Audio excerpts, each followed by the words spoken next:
Good morning, everyone. Thanks for joining us this morning. My name is Susan Fox. I'm the Acting Executive Director for the Strait Area Chamber of Commerce. After several requests from our members to help them understand the Canada Emergency Wage Subsidy, we partnered with Cape Breton Partnership and Thornton, and we're bringing you this Zoom video this morning. So I'll hand it over to Jeremy, and he'll explain a little bit of how this is going to work. Thank you very much, Susan. Welcome, everyone. As Susan mentioned, I work with the Cape Breton Partnership, and we're very happy to partner with the Strait Area Chamber of Commerce on this webinar today, and we thank Thornton for joining us. So what we would like to do is give you a quick rundown of this platform for those of you who are not familiar. If you look down below at the bottom of the screen, you'll see a tool that says Q&A. Throughout the presentation, as our guests, Rob Wadden and Patrick Leahy from Thornton speak, if you have any questions, please just type them into the Q&A tool. We will see them, and at the end of the presentation, we will take a look at them one at a time and get them answered as we go. If you did send in your questions and answers in advance, we will try to have them read at the end of the presentation as well. If you're not seeing your question being read, please just re-enter it in the Q&A tool. You'll also see the chat function down below, so if you have any comments or you're experiencing technical difficulties, you can't see us or hear us, please just type that in there and we'll make sure that we get it dealt with as well. We now have 70 with us. Thank you very much, everyone, for coming. At the end of the presentation, we'll also have a quick poll so that we can gauge how today went and how to further improve these webinars as we go. I think that's about it, Susan. So if you'd like to introduce our guests. Perfect. Thanks. Thank you, Jeremy. So this morning we have Patrick Leahy and Rob Wadden from Thornton with us, and they're going to provide us an explanation on how we can navigate the Canada Emergency Wage Subsidy, as well as a few of the other government programs. Thank you, Rob and Patrick, for joining us, and we look forward to the presentation. Okay. Can you hear me okay, Susan? Yeah. Okay, great.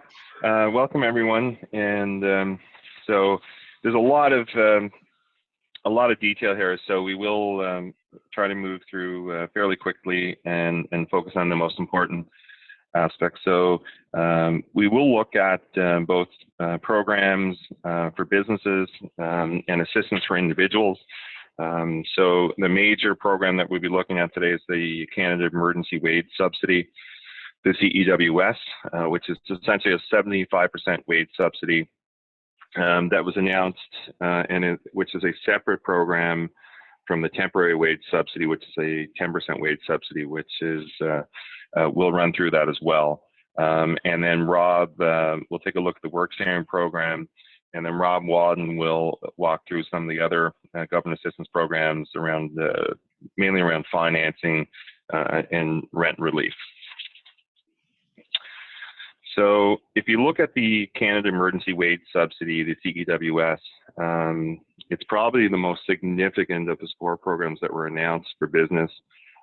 It's expected to cost upwards of $70 billion by the government, and obviously help to try and keep people on payroll and keep people working. The one thing about it, there are some very complex terms of it. So if you look at the legislation, and we'll run through these, but there's different, there's complexity in the various aspects of the wage subsidy when it comes to qualification and the revenue decline, and what's eligible employees, the limits that are associated with it. So one thing just to keep in mind, we have we see a lot of our clients and businesses we deal with who basically, we'll talk to them and they think that they don't qualify, but if you work through the program, in some cases, they can qualify if they just use different methods that are available under the program for some of the determinations on for example, the revenue declines and so on. And like I said, we'll walk through that. So just at a glance, the wage subsidy, the Canada Emergency Wage Subsidy, basically it provides 75%. The subsidy is 75% of eligible remuneration, and that's up to a maximum of $847 a week. So if you have employees that are essentially, once they earn around $1,130 a week, they would max out on the wage subsidy program. There is no overall limit. So when we talk about the 10% wage subsidy, there's a 25% $1,000 limit per employer on that program. There's an application procedure, so there's 3 different periods, but under this program you do actually have to apply. It's not done through the payroll system or reduction in payroll remittances similar to the 10% program. Again, you do have to pay your employees. This is based on wages and remuneration that are actually paid, and then you apply to get a refund from Service Canada. And we'll talk about the different periods, and this is one of the complexities of the program. The actual program, the subsidy program, relates to payroll from March 15th to June 6th, although the qualifying periods are the calendar months, March, April, and May. And we'll run through those. So who is eligible for the wage subsidy? So basically, and this has been expanded. So an individual, so if you have including trusts, if you have a sole proprietorship that's in business and has a payroll and paying employees, they would be qualifying. A taxable corporation, any registered charity, nonprofit organization, and partnerships. And the thing with partnerships, the actual partners of that partnership. So we do have many partnerships. For example, a lot of professional firms are organized in partnerships. As long as the partners are one of the first 4 groups above, and typically they would be individuals or corporations that would be partners, they will qualify for the wage subsidy. And then the last one, prescribed organizations, so that would include things like the Chambers of Commerce, for example, that would be eligible for the wage subsidy. Who are not eligible are public institutions. So that would be including things like universities, schools, hospitals, those types of entities. So on the next slide, we're talking about the wage subsidy and how do you qualify. So there's been a lot of confusion, I think, over this and questions. So basically, you have to have a decrease in qualifying revenues in the period. And like I said, the period is actually the calendar months of March, April, and May. Because the COVID-19 pandemic hit in mid-March, the decrease for March is 15% as opposed for April and May, which is a 30% decline in revenue. This is a revenue test. It's not an income test. It is only on revenue. So you can have situations where your income may be substantially down, but your revenue is not down considerably, and you would not qualify, or vice versa. So like I said, right now it is a revenue test. And qualifying revenues, this is one of the most complex parts of this, and some of the options you have on choices. So, typically business, when they talk about financial reporting, they report their results on an accrual basis. But one of the options you have under this calculation for qualifying revenues is to compute on a cash basis. And so you say, what does that mean? So basically, for most businesses, cash basis would be essentially just factoring in your receivables. So your cash basis revenue for the purpose of the wage subsidy would be essentially taking your regular revenue as otherwise determined, you add in your beginning receivables, and you deduct your ending receivables for that month. So that's one of the ways we're seeing many businesses who otherwise would not qualify on an accrual basis because of the pandemic and the impact of it. They've seen their receivables increase dramatically in this period. And therefore, on a cash basis, your revenue would decline, although on an accrual basis, it may not. So that is one to certainly take a look at if you don't qualify under the accrual basis on the 15% for March and April. The other thing is for people with corporate groups, you can file on a consolidated basis or an entity by entity basis. Now, if all the entities that you have qualify, that's fine. You can take advantage of the wage subsidy in each of the entities that you may have in your business structure, but you can also do it on a consolidated basis. The reason you may do it on a consolidated basis is the fact that you may have entities that otherwise would not qualify, But if it's computed on a consolidated basis, the consolidated group would qualify, and therefore every entity within the group would qualify. So again, that's a calculation that you should, for anyone with a group, should take a look at.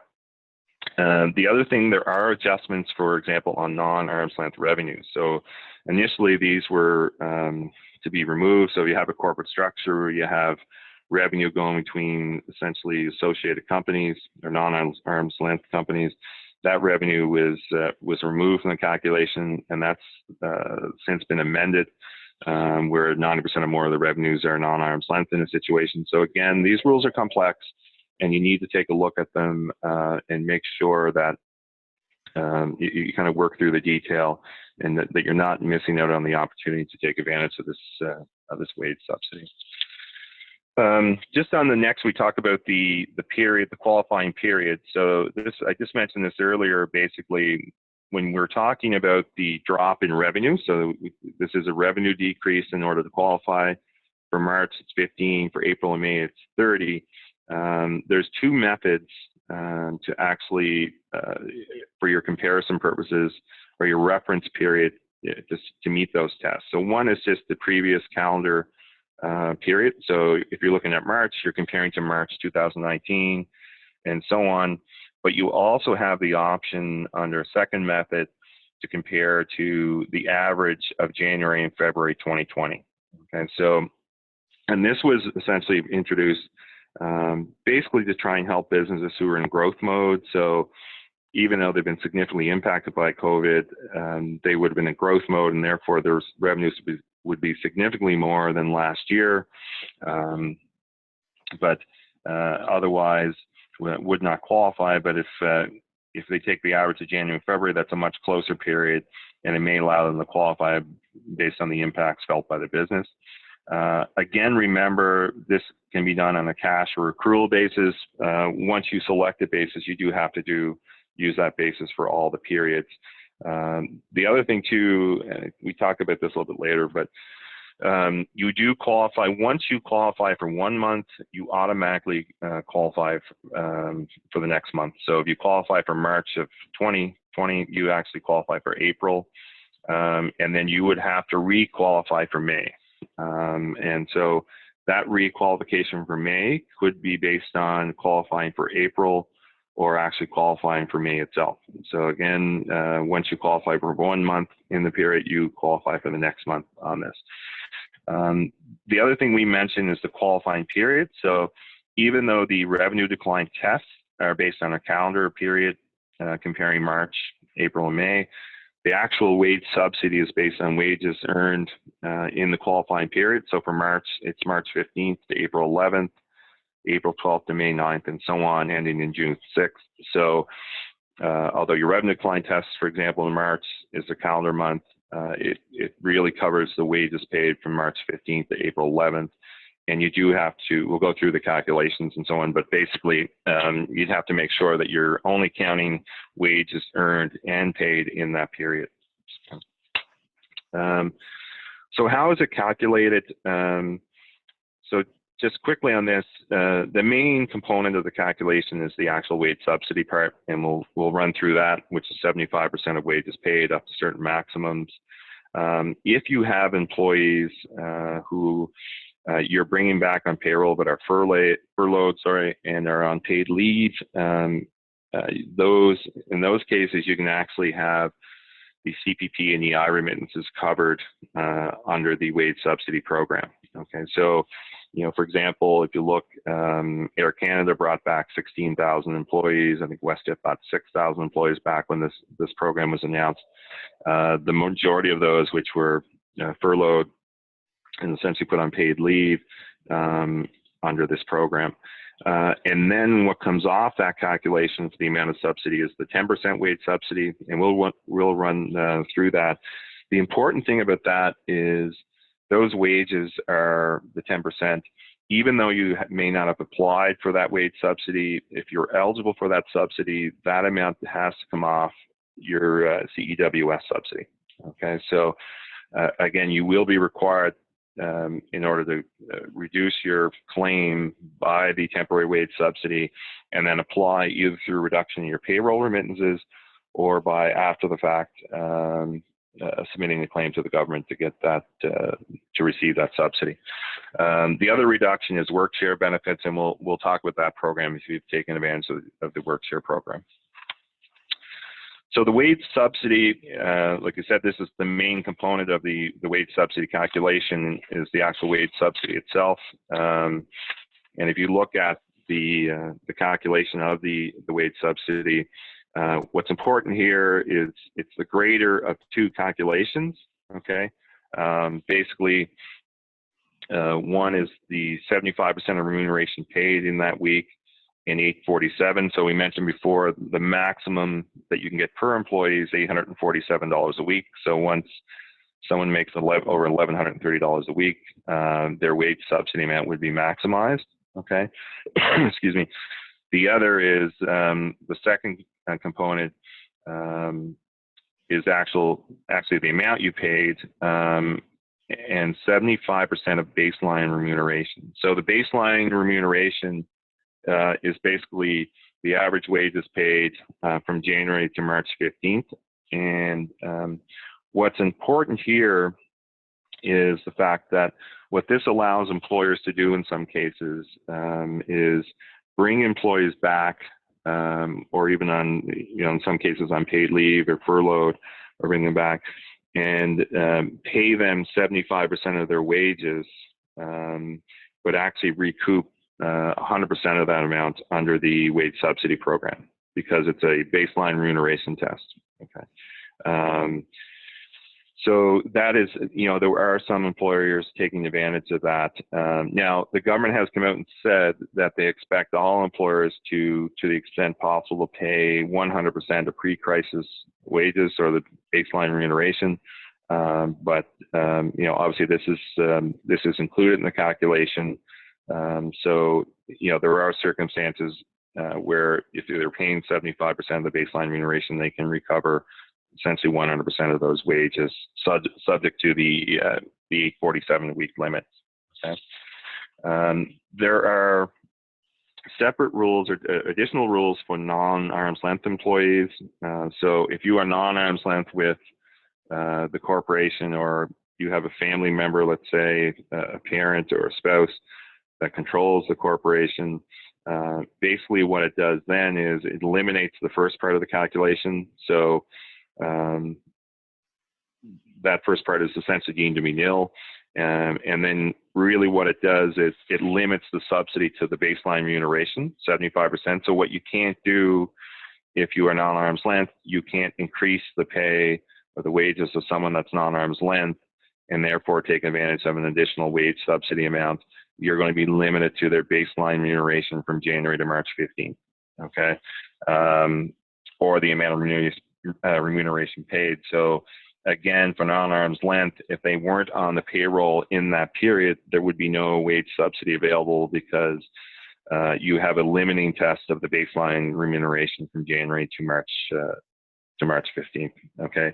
The other point here, and we get a lot of questions on this, is the definition of eligible employees. So one thing to keep in mind, if you look at the qualifying periods, they do have to be an eligible employee. And one thing there is, if that employee in that period, if they did not receive remuneration for 14 or more consecutive days in that period, then they would not qualify. Their wages would not qualify for the CEWS subsidy.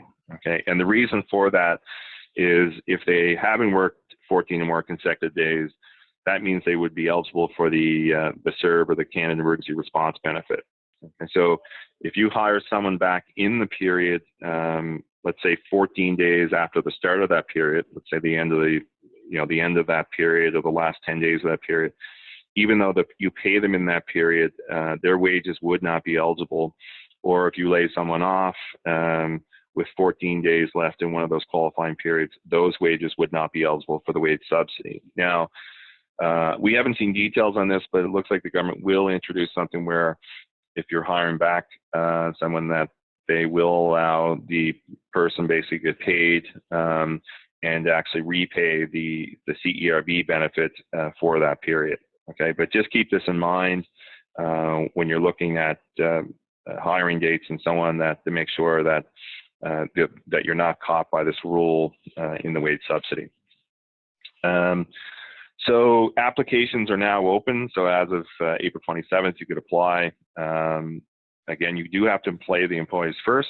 Okay, so you do have to have the cash flow to actually pay the employees. This is based on wages paid. And we would, this is a big one. I'm sure it's not a big one right now, but the expectation is that for if any of these programs are going to be subject to audit activity by the federal government and the Canada Revenue Agency, it is going to be the CEWS program because of the size of the program and the amount of money that's available to business. So we are encouraging all businesses who take advantage of the program to make sure that you have you keep all the supporting documentation for your qualification for the program, the fact that you meet the revenue decline test and how you calculated that you keep detailed records on your calculation of the subsidy, so the wage is paid in the qualifying period, who the employees are, the fact that they're non-arm's length. And part of the application procedure is there is a form, RC661, that has to be filed, basically attesting to the fact that you meet all the qualifications to claim the program. So how you can apply, if you have access to My Business account on CRA, which business can get, you can apply through the CRA website, which is probably the easiest way of doing this. If you have a business representative, so we have many clients that are coming to us and asking us to apply on their behalf, often ask us to help them out with calculations and so on, and whether they qualify or not. And then if we have authorization, then we can file. Anyone who is an authorization, the business representative can assist. And there's also a web forms application with a web access code that you can apply for the subsidy for. So as I mentioned, in part of the calculation for determining the amount of the CEWS program, the 75%, the temporary wage subsidy, the 10% wage subsidy, has to come off that calculation. And this was the first wage subsidy program that was released in March after the start of COVID-19. And this program is essentially done through reducing payroll remittances. Okay. And who is eligible here? So one of the difference here, it's not just tax, it's not opened up to all taxable corporations. It's limited to Canadian controlled private corporations. The other ones are essentially similar, access to the 10% as far as who can apply. The only difference, and we'll talk about this too, is, one of the differences is the fact that the CCPCs or corporations would have to have access to the small business limit, and we'll talk about that in a second. So the 10% wage subsidy is a maximum of $1,375 for each employee. So that's an employee max, and once you hit that for each employee, they are limited. You couldn't take any more wage subsidy under this program, and $25,000 in total per employer. So again, a much smaller and more limited program than the CEWS program. If you have a corporate group, one thing it does not limit it among associated companies. So if you had 2 companies, 3 companies in a corporate group, you can multiply the $25,000 wage subsidy amount. That program goes from March 18th to June 20th. As I mentioned, it goes against payroll remittances, and it's taken off your payroll remittance that you would make related to your payroll deductions, but it only can go against income taxes, so you can't reduce it beyond the CPP and EI remittances that you're making as part of that. And if you don't, let's say if you miss filing for the 10% and you don't haven't reduced remittance and so on, you can request payments later on at the end of the year. you can transfer to next year's remittance, those types of things. But again, the important thing here is if you are eligible for this program, then this amount has to be calculated and taken off the 75% wage subsidy. And then you would have to go and apply for this program here. Just one other thing on this wage subsidy is it is important that the temporary wage subsidy is based on pay dates, so it's remuneration paid in the period. So you can have pay date, differences where you'll have pay periods falling into the qualifying period, whereas the CEWS program is based on remuneration earned in the date. So for the 75% wage subsidy, you have to take a look at the qualifying period, and you have to figure out the remuneration that was actually earned in that period, regardless when it's paid. But in addition, it does have to be paid in order to claim the subsidy. So the calculation is based on when it's earned, but it does have to be paid as well in order to claim it. So that's just a small difference that could have a little difference in the calculation. We mentioned that the temporary wage subsidy has a restriction on essentially for eliminating large corporations. So in Canada, once you have $15 million of taxable capital, and that's basically retained earnings and debt, you would have no small business limit, and therefore would not be eligible for the temporary wage subsidy. Again, if you have a corporate group, you're supposed to have at least some access to the small business limit in order to apply. So we did see some businesses actually amending corporate tax returns just to allocate $1, even though they didn't need it, a small business limit, to make sure they qualify for the temporary wage subsidy. And I mentioned this before, so I won't spend much time on this, that, if you qualify for both the CEWS and the TWS, you have to reduce the CEWS by the amount you're eligible for. And we will have employers, obviously, larger employers would not qualify for the temporary wage subsidy, but will qualify for the CEWS program. And I'll just quickly go through this. The work sharing program, so until the government announced the CEWS program, there was a lot of business who looked at this program and took advantage of it. So basically, what this program did was allow you to essentially work share and basically have the difference that the employee who said, essentially, let's say went from 100% to 50%, working 100% down to 50%, and that difference in 50% was made up, he or she would receive employment insurance benefits on the other 50%. So when when COVID-19 first hit, there was many businesses who looked at this program as a way of keeping people employed without having a substantial reduction in their income, because of the fact that the EI program would make up, up to, I think it's 55% of the difference. And again, since the CEWS program was announced, I think there's been less, this program has been less attractive because of the fact that employers can get back 75% of the wages. So I won't go through much detail on the work sharing program. If you are interested, there is detail there. There is they have streamlined this, so it used to be quite an application procedure to access the work sharing program. That has been streamlined, so it's now easier to access with Service Canada. And again, if you have any questions that you can let us know, we can provide some information, but there are some details there.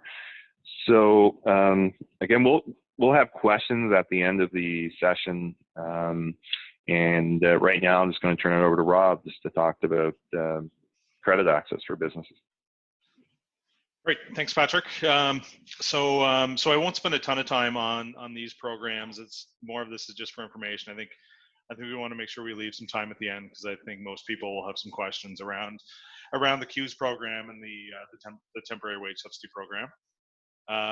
So what we're going to just kind of quickly go through is the Canada Emergency Commercial Rent Assistance Program that was recently released, the Canada Emergency Business Account, some of the business credit availability programs through Export Development Canada and the Business Development Bank, some financing through Fram Credit Corporation, and the Canada Export Program.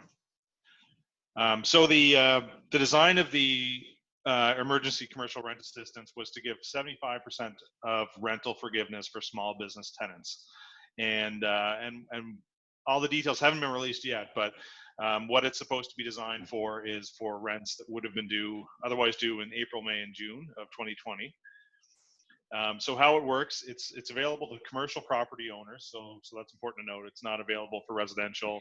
This is just for commercial rents.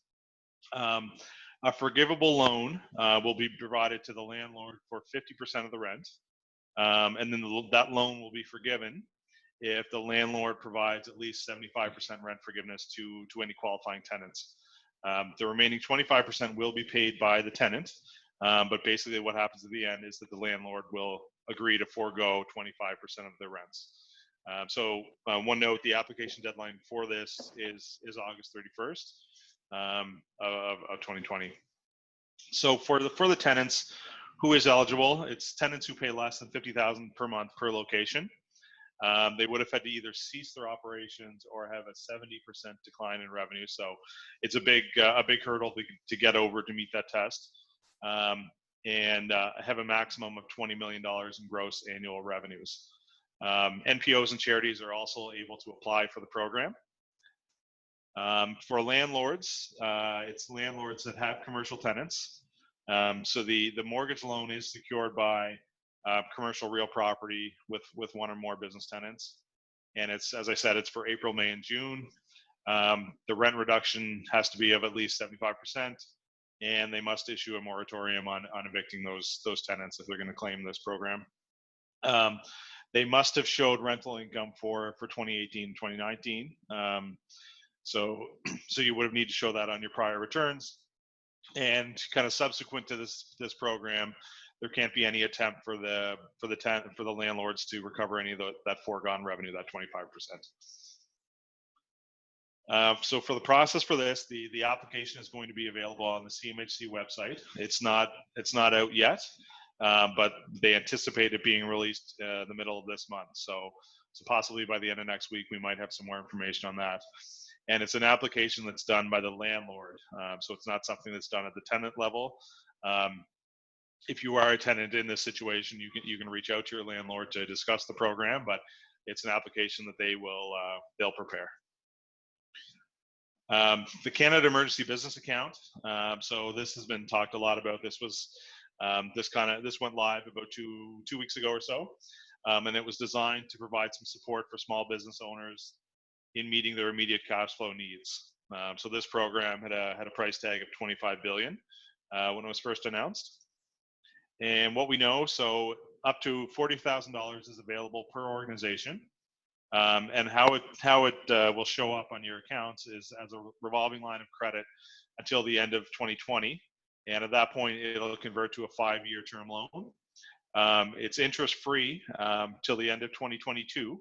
And if the balance is, if you're able to repay by the end of 2022, they'll only make you repay 75%. So the remaining 25%, possibly, so $10,000, if you repay by the end of 2022, would be forgiven. And if you aren't able to pay by the end of 2022, then it'll be converted to it'll be a 5% loan with payments due for a 3-year period to repay that in full. So who is eligible to apply? Small businesses and not-for-profit organizations. Some of the considerations: you must have had total payroll in 2019 between 20,000 and 1.5 million. So when this was first announced, it was for organizations with payroll between 50,000 and $1 million. So they have expanded this program so that more small businesses could access it. You're required to have a federal tax registration number and hold a business account with a financial institution. So if you were just a sole proprietor with a personal account tied to your business, then that program will not be available for you. It has to be a business account that was held with a financial institution prior to March 1st of 2020. So the process: you apply directly through your primary financial institution. So it would be who the bank that you have your main business account with is who you would apply for. It's an online application. The biggest submission that's required is your T4 summary from 2019, which the bank will review to make sure that you meet the eligibility requirements. And then if approved, the money will be deposited in your account. So from what we've heard from folks, it was about a 5-day turnaround between submitting the application. That may be faster now that kind of the first wave is beyond us, but it is around, we've seen it be around a 5-day process. So the business credit availability program, this was to provide some small and medium-sized enterprises with working capital, operating credit, and cash flow loans. So there was 40 billion released in terms of this program. 20 billion of that went to the Business Development Bank, where they would be able to offer payment deferrals, working capital loans, some co-lending with traditional banking. And the other 20 billion was released to Export Development Canada, where they could offer some loan guarantees, export guarantees, and some credit insurance. So we'll talk about that.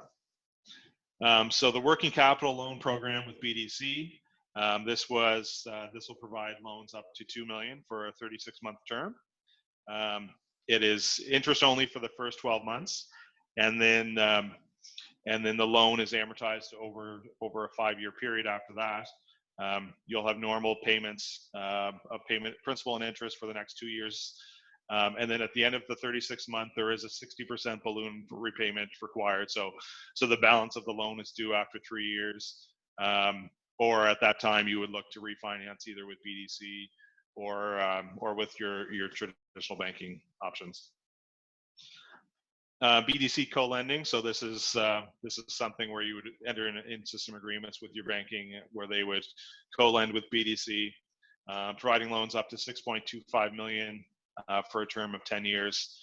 Again, this is the same where it's interest only for 12 months, and then they would determine further from based on the risk rating with your existing lender. It's underwritten where the operating lender would assess risk rating. And bank underwriting would be provided to BDC.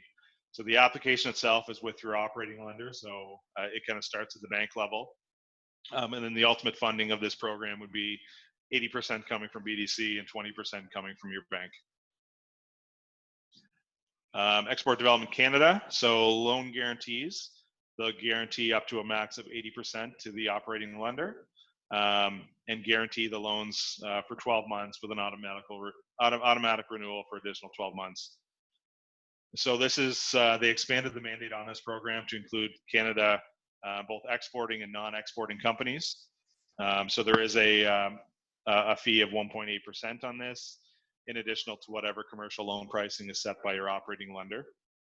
And then the underwriting is completed by the operating lender, and then they provide that to EDC for further approval. The export guarantee program, so they can guarantee up to 75% of operating or term lending, up to $10 million. So that is another program that's available to guarantee some of the financing around exports. So the fees on this will be again based off the risk rating, the length of coverage, and how much financing is required. Another program with EDC is the credit insurance program, where they'll provide receivable insurance against specific foreign trade receivables. So if you're exporting into foreign markets, you might be able to get some insurance around these programs, where they'll temporarily insure receivables of domestic customers, and they'd also issue a higher risk tolerance based on COVID. So, and for a limited time, they've also offered to losses for goods shipped, even if the buyer hasn't accepted. So if you are shipping and selling to foreign, you might be able to get some additional program through this insurance program. So all these BCAP programs are available to small and medium-sized enterprises.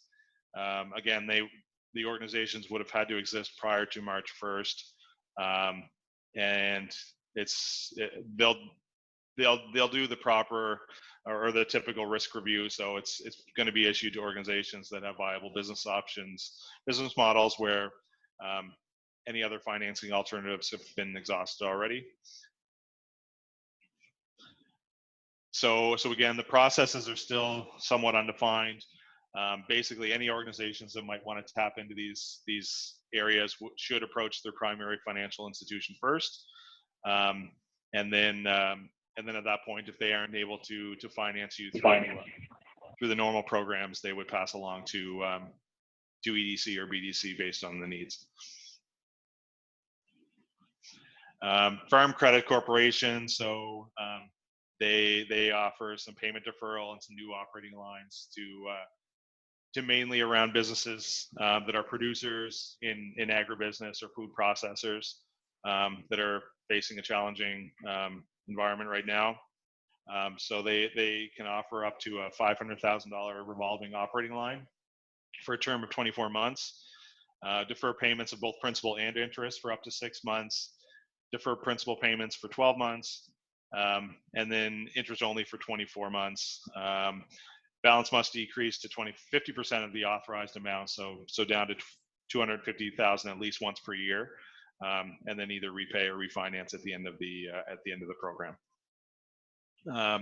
So who is eligible to apply? Again, it's organizations that have existed as of March 1st. Significant portion of your revenue needs to come through agriculture or businesses related to agriculture. You don't have to be an existing customer of FCC. It's currently not available for businesses in hospitality, tourism, bars, full service restaurants, or cannabis.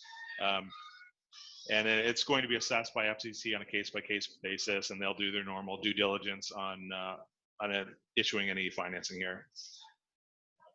And then quickly, Health for Business, so corporate tax filings. So there was an extension for corporate year ends to June 1st. So if you were normally due between May 19th and May 31st, or March 19th and May 31st, they have extended the filing deadline to June 1st.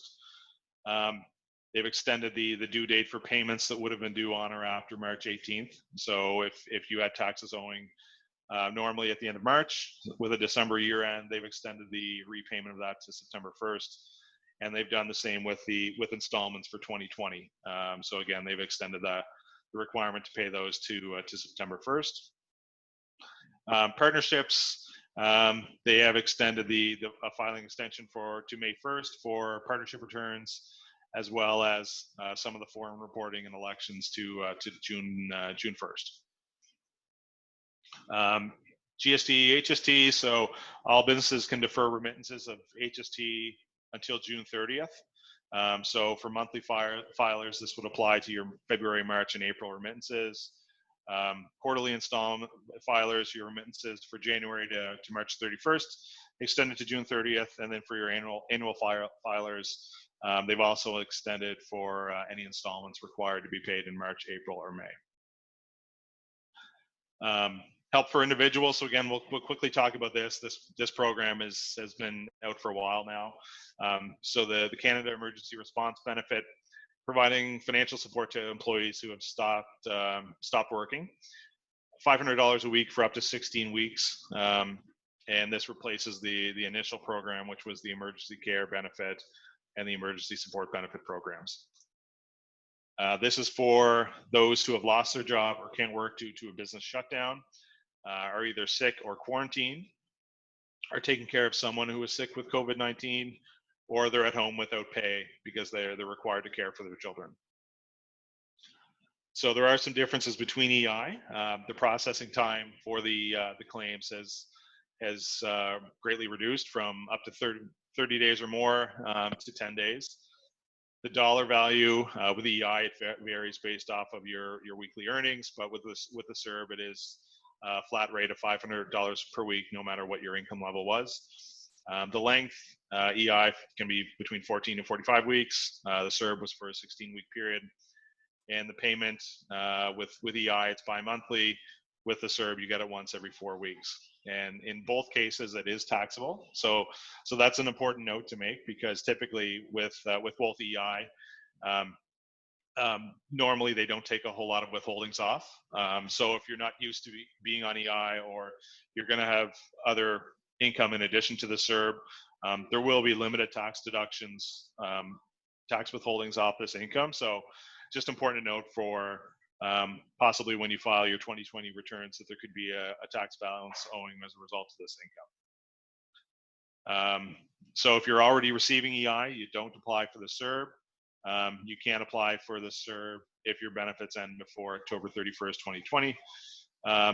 If you've already applied for EI, but your application hadn't been processed yet, do not reapply for the CERB. So Revenue Canada is streamlined just so they didn't have too many people in the system at once. What days you can actually apply for the CERB. So they've kind of chunked it out based off of your birth month, which you'll see laid out there. Some additional resources, we just gonna want to remind everyone we have a COVID-19 hub that we're kind of updating with information as new programs arise, or it's just other information that we think is relevant to business owners, whether it's preserving cash flow or possible tax planning initiatives. So again, that's kind of constantly updated. So we just kind of want to point that out to anyone to keep an eye on that. And that's the bulk of our presentation. So we did want to, I'll stop sharing the presentation and we'll open it up for questions. Thank you very much, Rob. We actually have many questions, which is not surprising at all. Okay. All right. So just I'll just go through the program. Or the questions there. So the first one: if I am an employer who presently pay their bills, however, if this keeps going, I could be in a situation where I will not be able to pay the bills. Should I apply for the $40,000 loan? Because if I wait, there may not be any more funds available. So basically what we're telling people is if you think there could be a need, go ahead and apply for it. If you don't end up like I said, it shows up as a line of credit. So if you don't end up accessing it or needing it to pay your bills, then great. But we are encouraging people that if they think there's going to be a need, that you should respond, or you should apply for this. So one important note to make is within the terms of this program, they say it should be used for kind of unavoidable operating expenses. So you shouldn't go and take it and invest it or do something like that. It should be for business expenses. So you will want to, in the case, we don't know how any of this is going to evolve, but if they do review kind of how you use the money, you want to make sure that it meets that criteria. The next question: can the wage subsidy be used for family members, spouses, etc., as most businesses around have family working for them? So this was a slide that Patrick had in there regarding non-arm's length employees. So if you have a spouse working for you, that would be a non-arm's length employee. So you would need to watch what their income was, what their average weekly income was between January 1st and March 15th. If they've never been paid before, then they're not going to be able to qualify. But if they've always been paid, then they would be eligible for the CEWS based off of the different restrictions that Patrick had outlined.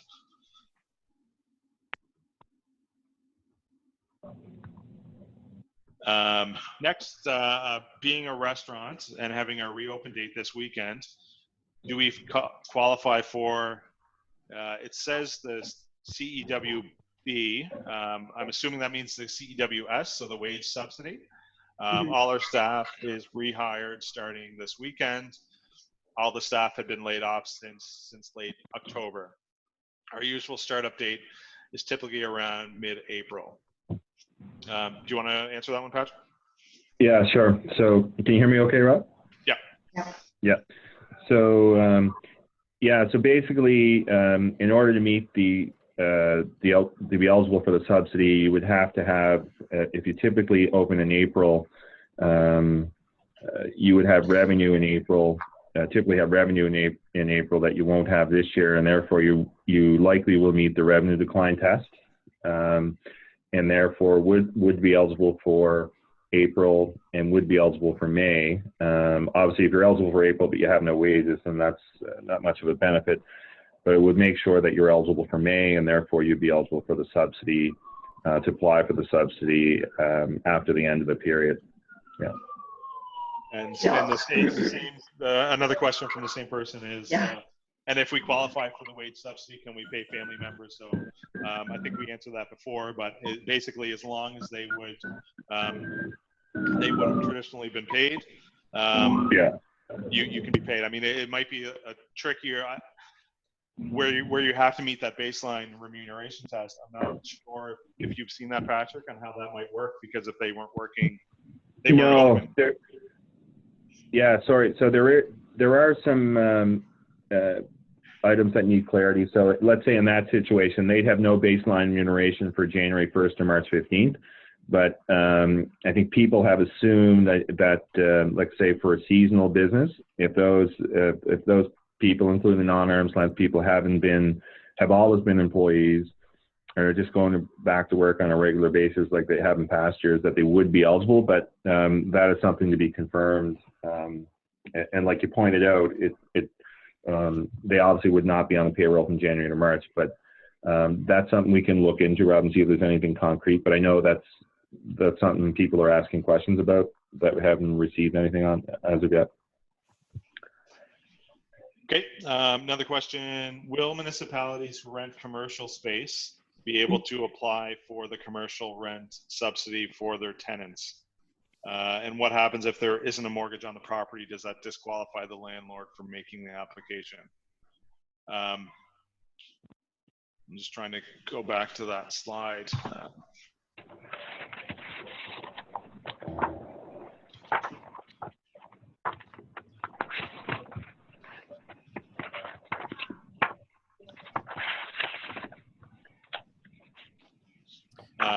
Let's circle. We'll come back to that one. The question in regards to the emergency business account. So in 2019, we had more than $20,000 in pay, but most of it was paid to contractors through a T4A. We are a theater company. Artists are typically not engaged as employees. Am I still eligible? I think the answer would be no. It's probably something to discuss with your bank to see if that meets the criteria. But typically what we've seen is to meet that threshold, it needs to be as an employee paid through box 14 as employment income. I don't know if you've seen anything otherwise, Patrick? No.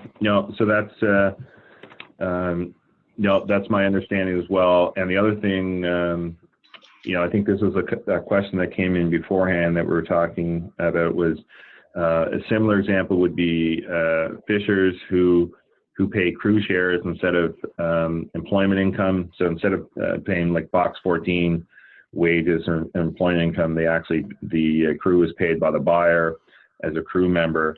Those amounts do not qualify as wages either, and would not qualify towards the $20,000 that's required to apply for the CEWS program.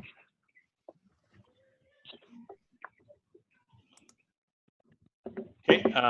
Regarding the $40,000 revolving line of credit, could you explain what it is to be used for? People seem to think they can put it in savings and give back $30,000 when it's due. So the guidance, they say, is that it should be used for non-avoidable operating expenses. It doesn't say that it has to be used by a certain purpose or by a certain time period.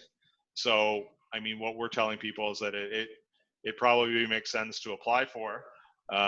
If you don't end up using it, then great. But if you need it to withdraw and just kind of give you that comfort in your bank account, because you don't know where this is going, then yeah, there's possibility that you could just use it, and only have to pay back the $30,000.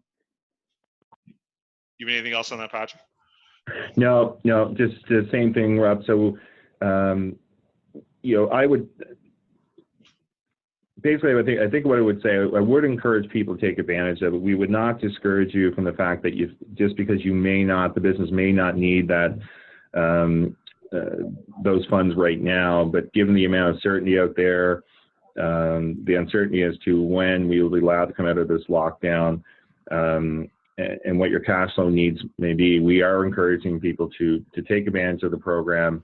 It would be there, like Rob said, it's a line of credit. If it's not needed, well, you can pay it back and take advantage of the forgivable amount. But I would not, just because those funds are not needed immediately right now, that would not be a reason to not to apply and take advantage of that. Okay. Next question: are there any deadlines in applying for the CEWS? Is the subsidy retroactive? So no, there are no deadlines in applying for it. I think what we've heard is that the program will probably be open till the fall. So I've heard October. I don't know if CRA has released the official date, but there's not like a filing deadline for each qualifying period that you need to get your claim in by. Yeah, I think, Rob, yeah, in some of the correspondence you see October 2020 as a deadline to apply, but I mean, that shouldn't be an issue for any qualifying business. Yeah. Okay. 10% wage subsidy program. We did not, and we will not be reducing our remittances during the year. At the end of the year, CRA will pay the amount to us or transfer it to our next year's remittance. Two questions. One, what year end are they referring to?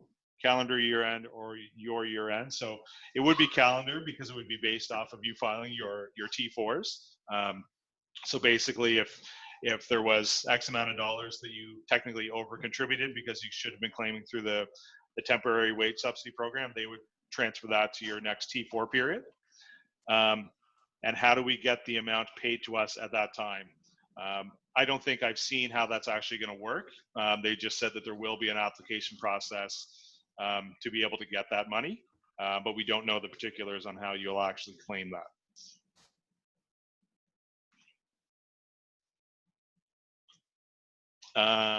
Can you email a copy of the presentation? Yeah, we'll send that to the chamber and the partnership, and they can distribute it out to everybody.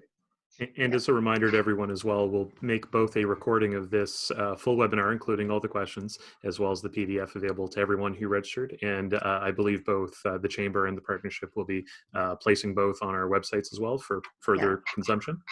And we'll send an email out to everyone with the attachments, links to the webinar as well. So, and follow up some contact information for Grant Thornton as well.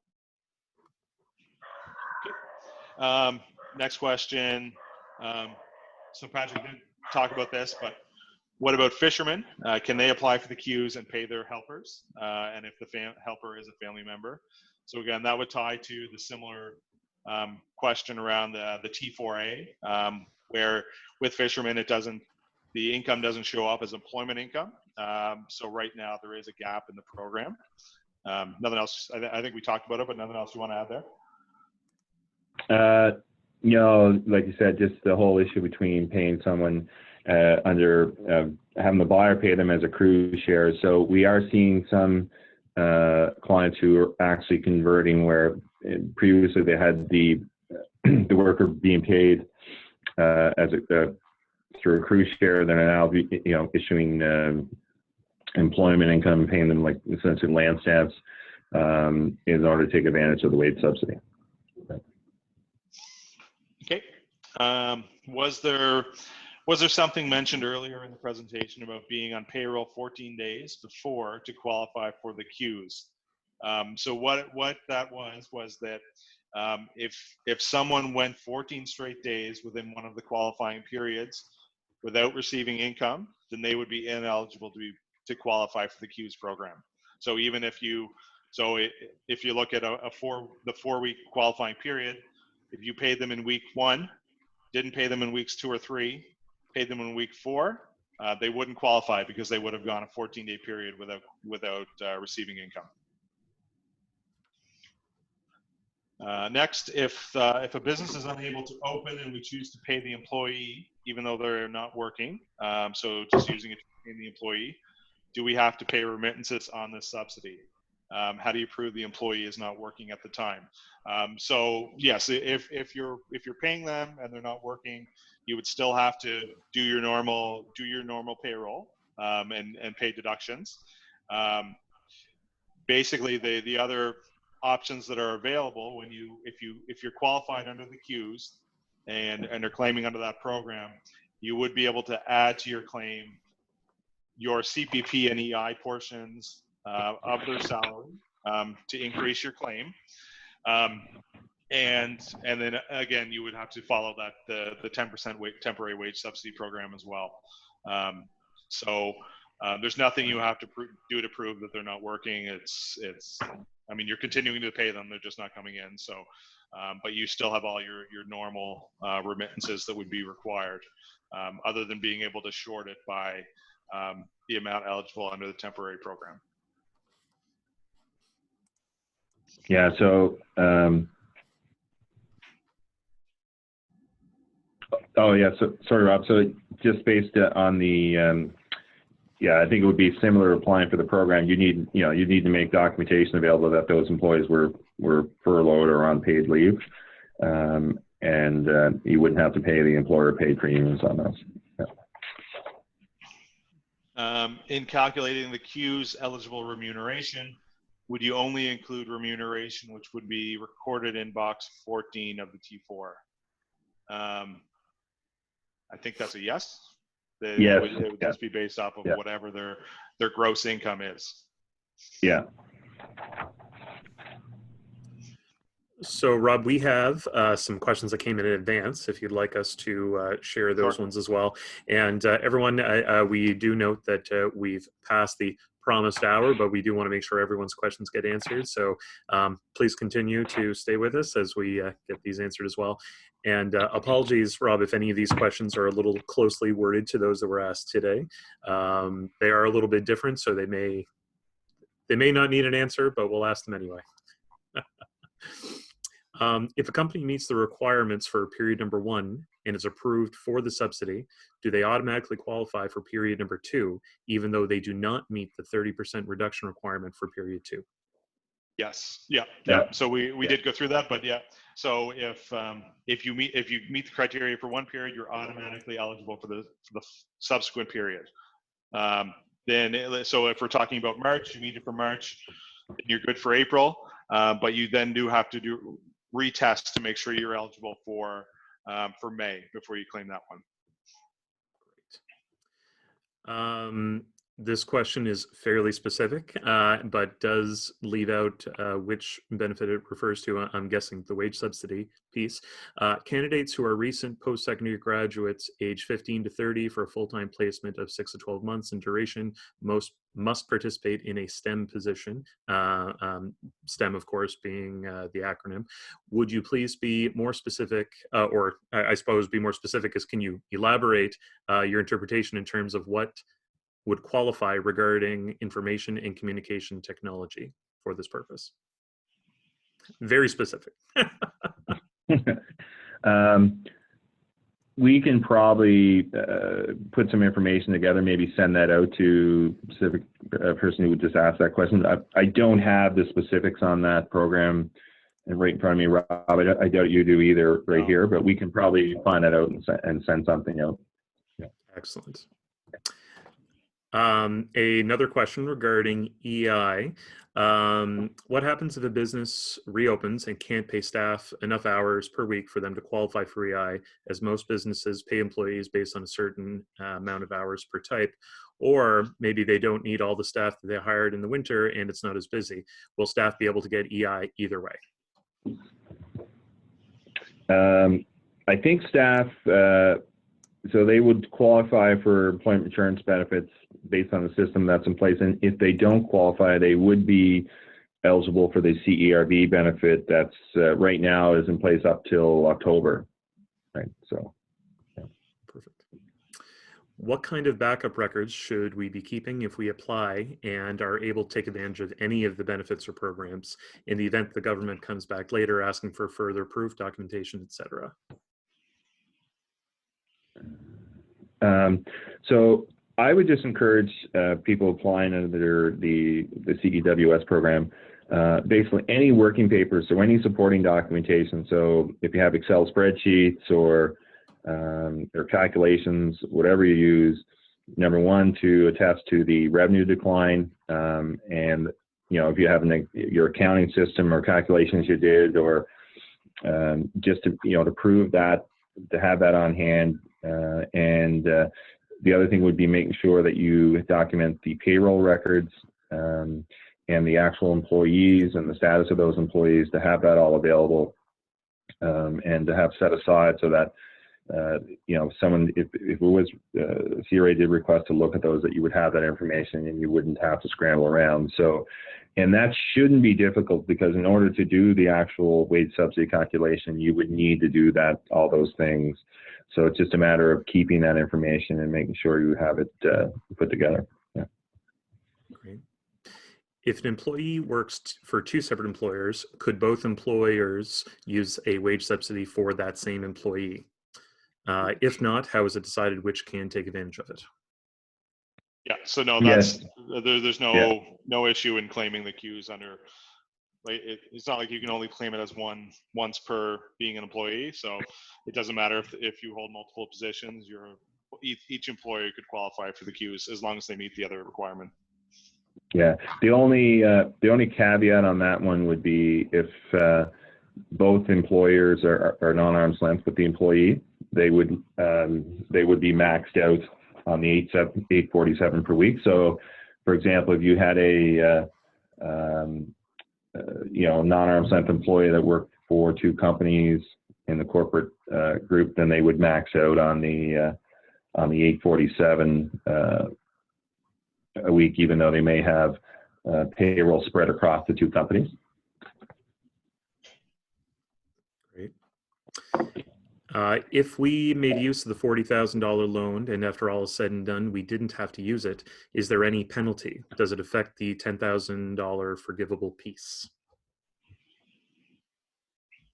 Sort of similar to another question, but maybe asks a question about a penalty. Is there any known?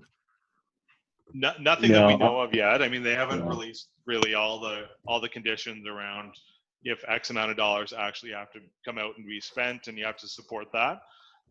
But they haven't mentioned any penalty. But I guess we don't know if there's going to be conditions on the forgiveness piece in terms of supporting how the money was used. Okay. For the $40,000 loan, is there any penalty for paying the loan back early? How early can we pay it back? So I guess again, like, I mean, you could go ahead and repay it tomorrow, but we don't know exactly how that's going to interact with the grant portion.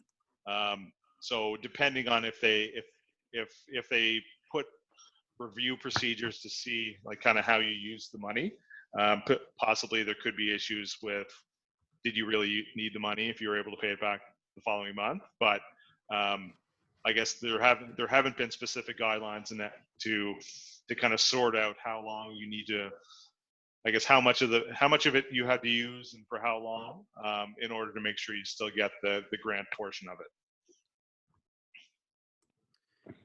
And the final advanced question that I have here, is there a deadline to apply for the $40,000 loan? Not that I've seen at this point. I mean, it's open now, so if you think you need it, I would do it now. Yeah. And it looks like we have a few more questions in the queue. Rob, if you'd like to take a look at those. So if this is the employee's first week of work now, do we qualify for the CEWS? So the qualification for the CEWS is going to be based off of the revenue test, is the first point. So you need to make sure you get there with the revenue decline. And then it depends on the period. So if, let me just say, bring up that slide. Yeah, it's April. Well, the period is April 12th to May 9th. Yeah. So if they were off, so if you have, for example, if you hired workers in the last week, they would not qualify, their wages would not qualify for the CEWS because of the fact they would have been off for 14 consecutive days. So that's something to be cognizant of when you're taking a look at the eligibility. Yeah. So if you meet the criteria for May, then their wages from May 10th onwards would be eligible, but you wouldn't be able to pick up this first week. So to receive the $10,000 forgiveness, what is the earliest you could repay and still be eligible for the $10,000 forgiveness? So again, they haven't released much in the way of the conditions around that. So so they haven't. We'll have to kind of wait and see what more gets released about that program. Next, so I was down more than 15% in March. Now down more than 30% in April. It is still early in May, but as of now, it looks like you might only be down 10% from the previous year. If I end up not being down 30% for May, would I still qualify because I qualified for the month previous? So yeah, if you meet criteria in April, that automatically puts you in for May. So that the May month would qualify. And I think our last question is the one we said we would circle back to. Yes, and I will circle back with Aaron off the call about that one. Perfect. Great. And Susan, I think you had mentioned that you had one advanced question as well. Yeah, I was from a fisherman, so I think it's been answered. So I think we're good for that. Thank you. And is that all we have for today? Wow, a whopping 24 questions asked and answered, and over 75 who joined our call today. Yeah, that's awesome. So glad we did this call. I knew from the conversations we were having with our members that there was a definite need, and the participation in the call certainly showed that. So thank you very much, Patrick and Rob, for doing this presentation for us. And thank you, Jeremy, for facilitating it. We really appreciate it. We will send all the people who have registered, whether you made a call or not, to the the tape recording, and we will have it up on our YouTube channel and the partnership as well. They will have it on their website, and we'll have it on ours. And we do have a quite detailed list of links for the COVID-19 funding and programs. And we will also share Grant Thornton's emails and contact information so that you can reach out to them if you need assistance in applying. So thank you very much. Greatly appreciate it. And looks like we will be enjoying a sunny day, which we need here in Cape Breton. Okay, thank you. All right, thank you both, and thanks all for attending. Thank you. very much. Take care. Have a great day.